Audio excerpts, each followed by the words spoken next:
Hello, sweet friends. Welcome back. We are talking about a trap I see all of the time with really compassionate leaders. Compassionate leaders and entrepreneurs often mistake guilt for caring. They mistake compassion for guilt. And it is so fascinating because, in my experience, it doesn't matter how high up you are in leadership. It doesn't matter how much money you've made in your business. If you're at seven figures, if you're at eight figures, it doesn't matter. If you have not really reconciled your relationship with guilt, it will get in your way and it causes a humongous trap. And guilt itself is an unintentional emotion. 99% of the time, it's unintentional. We have not done anything wrong, but we feel guilty. And when you are taking actions from an unintentional feeling like guilt, it will always lead to unintentional results. So let's dive in here. Here is what I often see. My clients, these really smart, really kind, really caring, really mission-centered folks, often think that if they don't feel guilty, it must mean that they don't care. Or they think that if they don't feel guilty, then then they're being selfish. But guilt does not equal care. In fact, feeling guilty can often block the kind of compassionate leadership you are trying to practice. And again, when guilt runs your business or your leadership, it will lead to unintentional results like burnout, people pleasing, leadership that feels more like performative rather than exactly what you want to be doing. So, what we're going to do today is talk about why this matters. Then, we're going to talk about the trap, how it shows up in your practice, where it comes from, and then what to do about it. Okay, let's jump in. So, why does this matter? So, they have done a lot of studies to show that transformative leadership. So, we're going to zoom out quickly.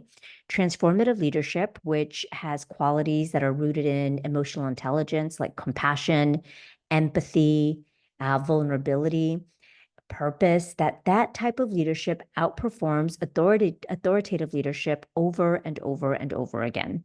There's a really famous example called the Project Aristotle. It's Google's Project Aristotle, where they studied hundreds of teams to figure out what made the highest performing ones tick. Like, what was it about them that made them work? And the top factor was not talent. It didn't matter that you were bringing people from the that had the best resumes or that had the most experience. That's not what led to the highest performing teams. What led to the highest performing teams was actually psychological safety. When people felt safe, when they felt cared for, when they felt seen, when they felt heard, they performed their best. Of course, that makes sense. When you feel safe to be yourself, you're going to perform at your best. And transformative leaders create that. They prioritize empathy, they prioritize collaboration. They don't lead with control. Instead, they lead with connection. And this is where the guilt trap comes in, because here's the trap. When we are often heart centered and we're highly compassionate, we often muddy compassion with guilt. And that right there is what we need to untangle, because we do not want to confuse guilt with doing the right thing. Let's say a client is asking you for something that's outside your scope, and you say yes because you think it's because you want to be helpful, but really deep down, you're saying yes because you feel guilty saying no. And that is not in integrity. That is just avoidance, avoiding a difficult conversation, avoiding this feeling of maybe letting them down. But really, in the long run, you're going to be creating unintentional results because now you're going to be pushing harder, working harder. You are going to likely either not give them exactly what they need or your best work, or you're going to be working so hard that you're going to exhaust yourself. Okay, so what's the difference?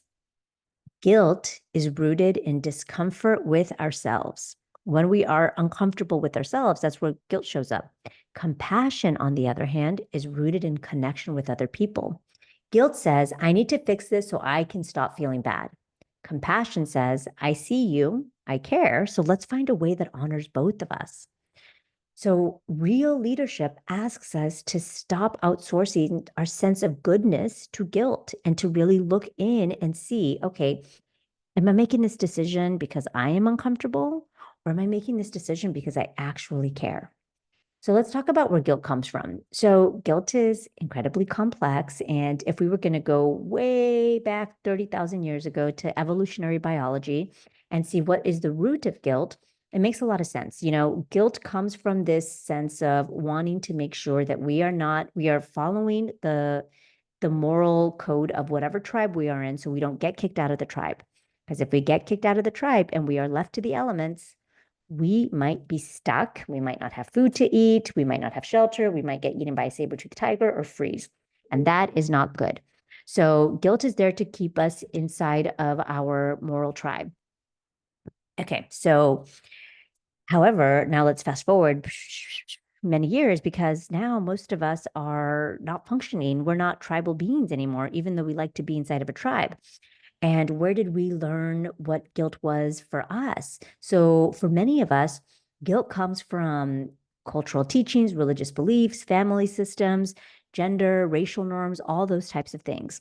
So if you were raised in a house where the authoritative figures or the adults or the parents in the house taught you that caring equaled feeling guilty, you might experience a tremendous amount of guilt. If you were raised in a house that had a lot of religious influences or there was a huge leaning towards service, being in service, you might experience a lot of guilt. When I look back at my upbringing, I could check every one of these boxes. I'm a woman, I'm a person of color. I was raised in a home with a lot of religion and a family that was all about service. So for me, guilt was like my go-to emotion. Before I really reconciled my relationship with guilt, it was my go-to emotion. And I have had clients that were exactly like this, both men and women, both people of color and not people of color. This is a very universal feeling for those of us that are caring, are compassionate. Guilt is sort of our go-to. I had one client, I remember it was so interesting. She felt guilty. Guilt was her big go-to. And she would walk out of the house in the morning to go to work. And if the dishes weren't done or her mail wasn't organized, immediately she'd felt a tremendous sense of guilt. There was a lot of undoing we had to do together. Because what are we taught? We are taught that caring for others means abandoning ourselves. And so if you are a good person and you really do care about other people, then you put them first always. And that creates self abandonment and that creates unintentional results. We are also taught that to be a good person, we always have to be available. We always have to be helpful. We always have to be accommodating. And that also, if that goes unchecked, it will also lead to unintentional results.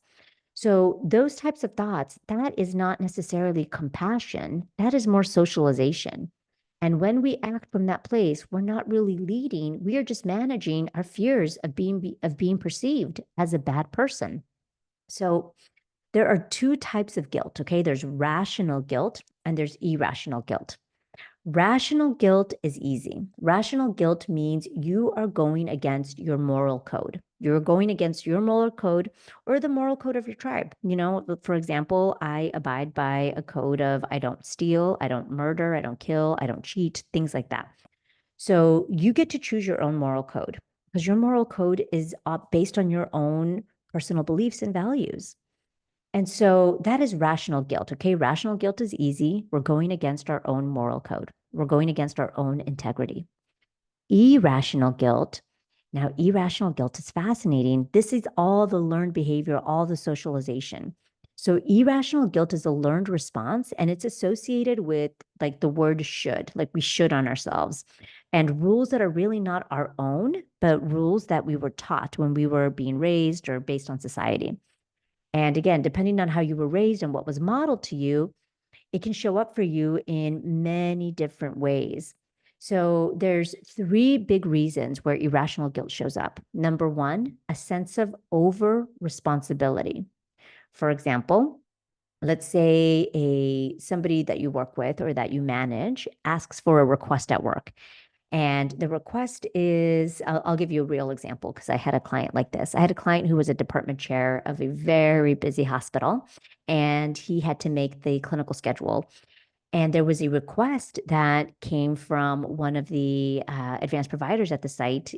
They had childcare issues certain days of the week, and they couldn't work certain shifts that day of those days of the week. It was like Wednesday, Thursday, Friday. They couldn't work a specific shift and and they were very rigid about that. They would never give those up for availability, and it was many days of the week that could happen. It was like, sorry, these days I'm not available to work these shifts. And it was really hard for him because he thought it was his responsibility to take care of her childcare issue. And so this is the line of walking based on compassion. Compassion is, oh man, it must be really tough that you don't have childcare.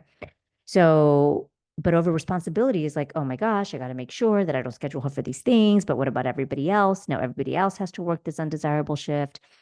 And compassion is more being with her and saying, wow, I'm so sorry that you don't have childcare. That must be really, really tough. Well, we have a schedule, and at our site, the expectation is that everybody works X number of shifts, including the undesirable shifts.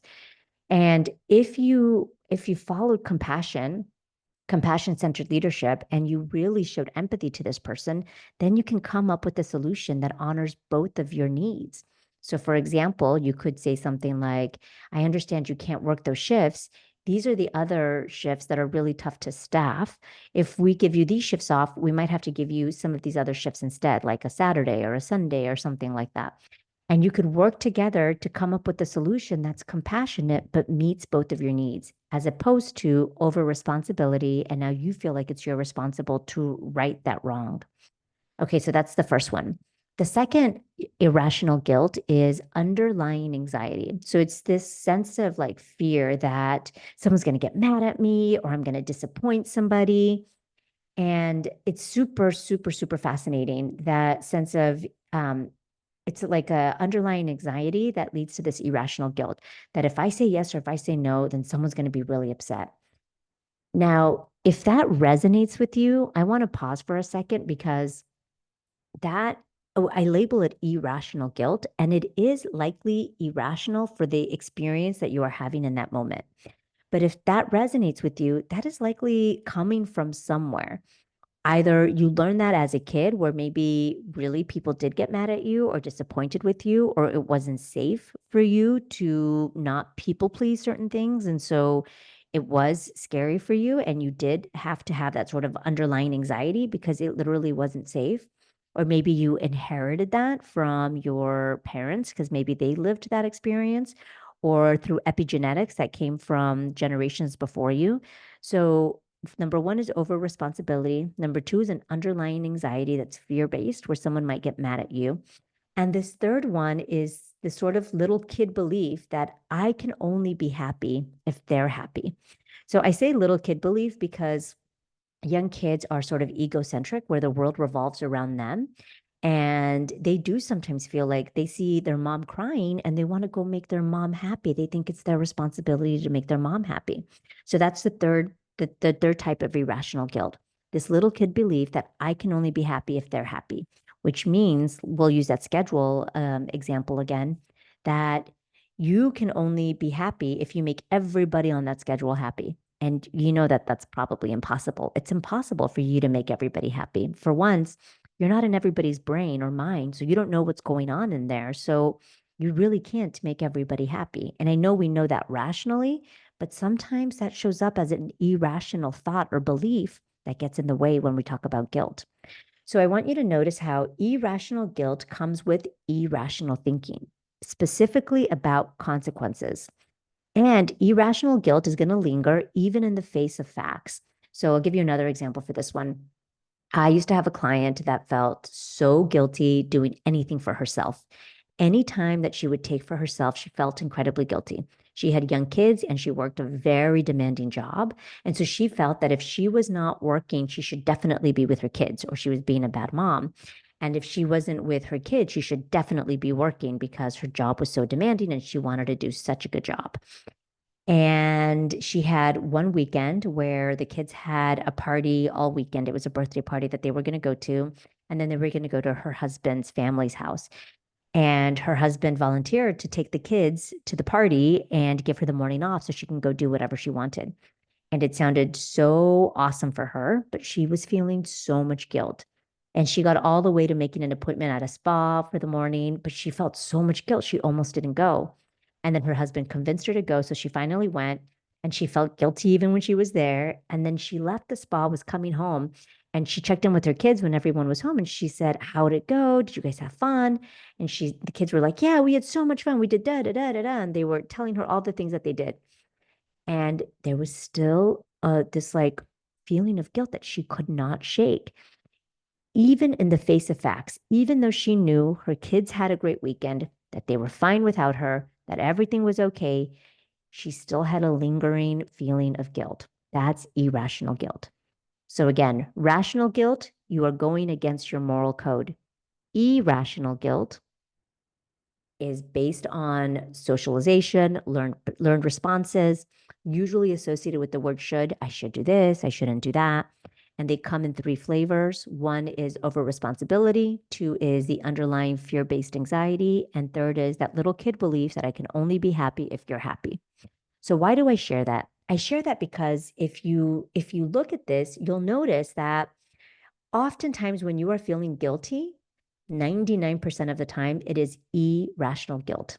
99% of the time you are likely not going against your own integrity or your own moral code. Most of the time when you are feeling guilty, it's based on irrational guilt.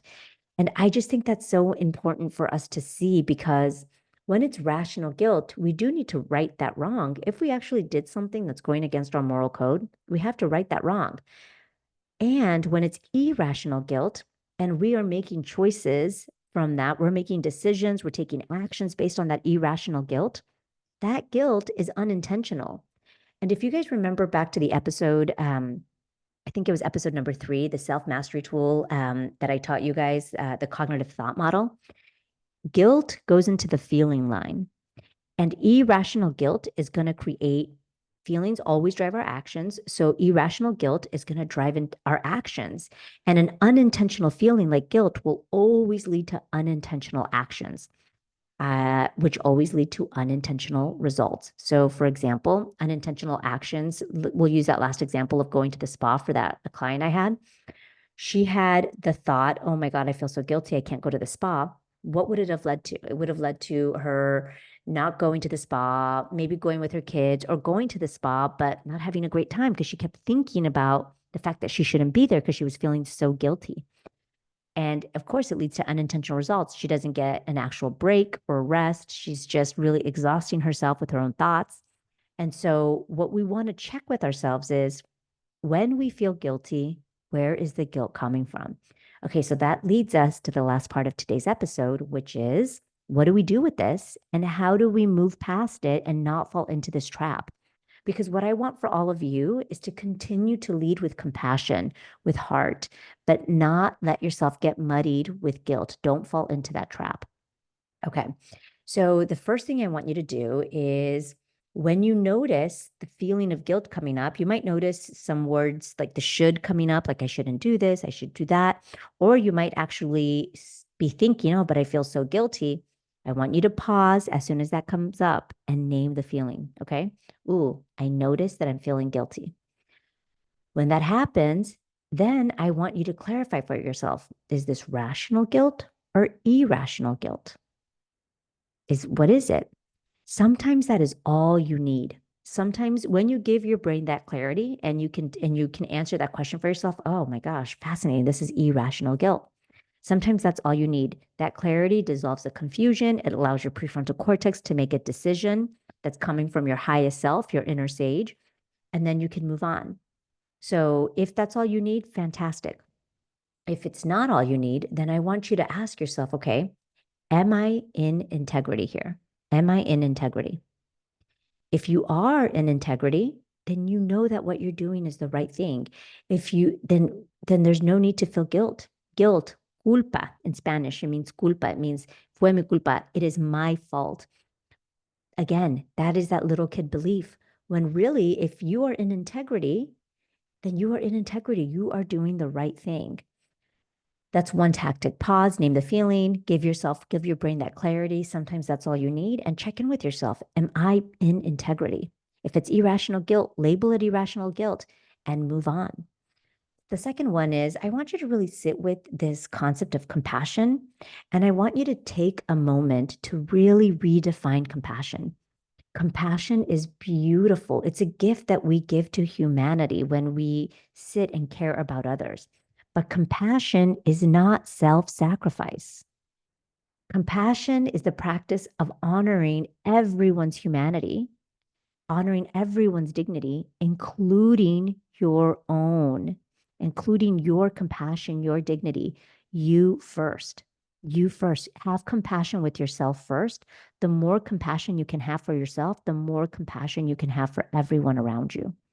A compassionate leader says, I care about you and I also honor my capacity. I care about this project. I care about my team. And I also honor what it is that I need or what it is that my team needs. So, really check in with yourself and ask yourself, how have you been using compassionate leadership against yourself? Because what you want to do is continue to lead with compassion, but don't fall into the trap of compassion equaling guilt. Those are not the same things. Feeling guilty does not mean that you care more. Absolutely not. And the last one, and I kind of mentioned this already, but I'm going to say it one last time, is I want you to anchor to your integrity, to your values, not to your guilt, but to your values. Your values should be your compass. So, this is a great opportunity for you to step back and reflect on what are your values? What is your vision and your values for being a good leader, for being a stellar entrepreneur? What's your vision? What's your values? Because most of the time, the values that we have are, or whatever, and this isn't again not about creating rationalizations, but the values that we have up until now, we might be just functioning from places of what other people told us we're supposed to be doing or believing. If you have never paused to ask yourself, what are my actual values? Then likely you are running on default. You are running based on what society has told you, what your parents told you, what you thought you were supposed to be doing, without really pausing to ask yourself, is this really serving me? So, a good question here is to ask yourself, what decisions align with the world that I want to build or the culture I want to create in my workplace, in my business? Or if I felt safe, if I felt totally safe and in integrity, what decision would I make? What decision would I make? And then here's the thing. Okay, so we talked a lot about irrational guilt and what to do about it. What if it's rational? What if you're feeling guilty and it's totally rational guilt? You really did do something wrong. That is totally fine. Listen, you're a human being. Nowhere did you sign a contract that said, when you came into this earth, you did not sign a contract that said, I'm going to come onto this earth and I am not going to mess anything up ever. I'm going to be a perfect human. Nope, absolutely not. We all mess up. It's part of being human. And guilt is healthy when it's catching you from doing something that's out of integrity. That's healthy. That's normal. But you're not supposed to ruminate. Rumination, that is where suffering happens. Feeling guilt and doing something about it, okay, let's move on. That's objective. Feeling guilty and ruminating, oh man, I can't believe I did that. I feel so guilty. That's just suffering. It's like you put your hand on a hot stove and the stove is hot. So you take your hand off and you turn off the stove. You repair. You don't leave your hand on and then just ruminate, oh man, it's so hot. I hate the stove. Why is it burning my hand? Of course not. You take your hand off. You don't create more suffering. So if you do mess up, there is no need to spiral into guilt. Just repair it. You can just say to yourself, okay, I realize I made a mistake, and here's what I'm going to do to make it right. And Vanessa, there's what I say to myself. And Vanessa, I love you so much. I acknowledge you for catching the mistake and for practicing integrity. That is integrity in action. Guilt without action is essentially just self absorption. It's just ruminating, being just stuck. Guilt with repair, that is leadership. That is self leadership. Right, sweet friends, we kind of covered a lot of stuff today. We talked about the leadership trap, what I call the leadership trap, which is when we confuse compassion, caring, human centered leadership with guilt, and when we let guilt run the show. We talked about why we don't want that to happen, where it comes from. And then we dived into the difference between rational guilt, where we are actually going against our moral code, and irrational guilt. And then I gave you a few tactics on what to do when you notice guilt is showing up for you and you do not want it to run the show because, again, an unintentional feeling like irrational guilt will lead to unintentional actions, which will always lead to an unintentional result in your life. And that is what we do not want. We don't want to ruminate in the guilt and we don't want unintentional actions. All right, sweet friends. So here are your takeaways for today. Guilt might feel like you're really caring. It might feel like you love so much. But remember, 99% of the time, it's just a mask. It's just fear in a mask. So the next time you feel guilt rise up in your leadership or in your business, I want you to pause and just ask yourself, is this true compassion? Or is this fear of not being, or is this just fear of not being caring or compassionate enough? Guilt keeps you stuck. Compassion moves you towards your truth. All right, sweet friends, you are here to continue to embody integrity and your values. So I hope this helps you continue to lead with caring, compassion, and love. Thank you all for listening, and I will see you next week. Adios.